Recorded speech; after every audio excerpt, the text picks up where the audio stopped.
देखी भैया एक मेहरारू भैया एक मेहरारू नई नवेली दुल्हन घर में आयल बा। यही माघ महीना में अपना पति से कह दिया जे ए हो राजा हमहू बाबा के दरबार जाएं। गांव के लोग टोला पड़ोसन के लोग गोतनी दियादनी सब जात दिया बाबा के दरबार।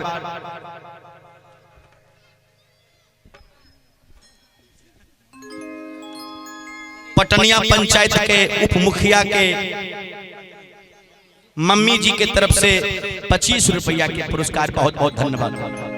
औरतिया को हत्या हम बाबा के दरबार जाएं। अरे हमरा बाबा दरबार जाई तो बोल बम कहता है का पति जे ए हो अभी तू नई नवेली बाबा के दरबार मत जा। गाँव में पटनिया नारायणपुर गांव में बाबा के दरबार लागल बा, वही जगह बाबा के जल चढ़ावा। औरतिया कहतिया हरे लगरिया धराई द बलमुआ कहतिया भैया मनोज भैया ठीक बानू, ए लली ठीक बानो, सरोज भैया। औरतिया कहतिया बड़ी भाव में हरे लगरिया धराई द बलमुआ ए मोहन हरे लगरिया धराई द बलमुआ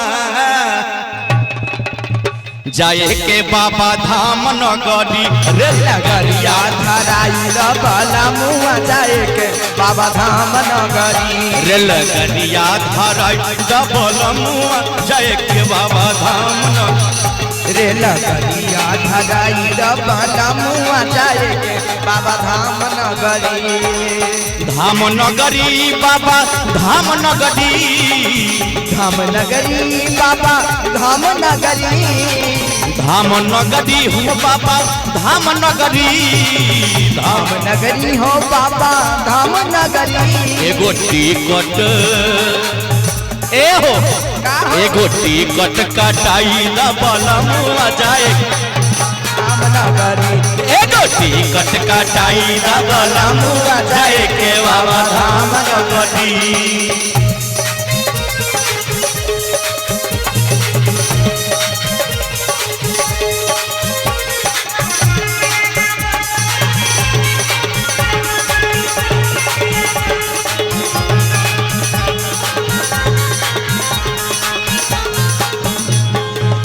सुनीला की देव घर में लागल बा मेला। सुनीला के देवा घर में लागल बा मेला। तो नहीं जइब त जाइब अकेला।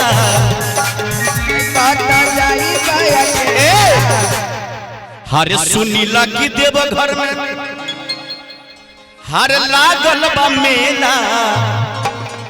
आ तू नहीं जइब त अरे हम जाही मैं अकेला।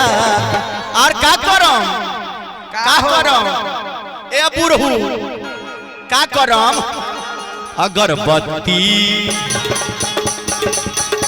अगरबत्ती जलाई द बलमुआ जाए बाबा धाम नगरी। अगरबत्ती जलाई द बलमुआ जाए के बाबा धाम नगरी। धाम नगरी बाबा धाम नगरी, धाम नगरी हो बाबा धाम नगरी। टिकट कटाई द बलमुआ जाए के बाबा धाम नगरी। एगो टिकट कटाई द बलमुआ जाए के बाबा धाम नगरी।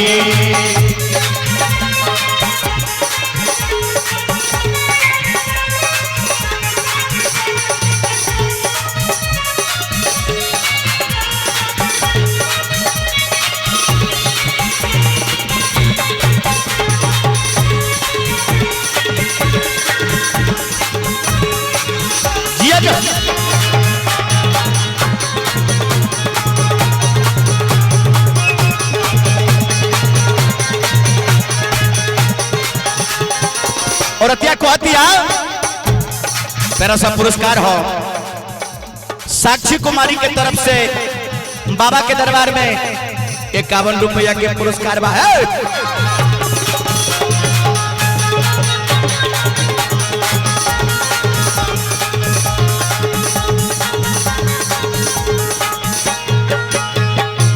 उन्हीं के कृपा से लागल बारे नौकरी, उन्हीं के कृपा से लागल बारे नौकरी, नहीं तो धोवत पड़ी माथा पे टोकरी, नहीं तो धोवत पड़ी माथा पे टोकरी। अरे उन्हीं के कृपा से हरे लागल बारे नौकरी, नहीं तो धोवत पड़ी हर माथा पे टोकरी। और तिया कहतिया कि हमर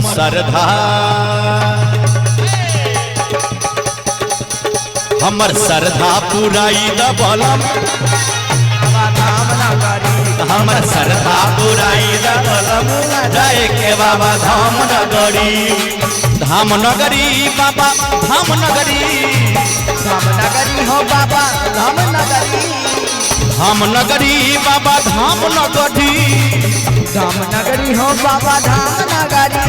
एगो टिकट कटाई न बलम जाए के बाबा धाम नगरी, एगो टिकट कटाई न बलम जाए के बाबा धाम नगरी, एगो टिकट कटाई न बलम जाए के बाबा धाम नगरी, एगो टिकट कटाई न बलम जाए के बाबा धाम नगरी, एगो टिकट कटाई न बलम जाए के बाबा धाम नगरी, एगो टिकट कटाई न बलम जाए के बाबा धाम नगरी।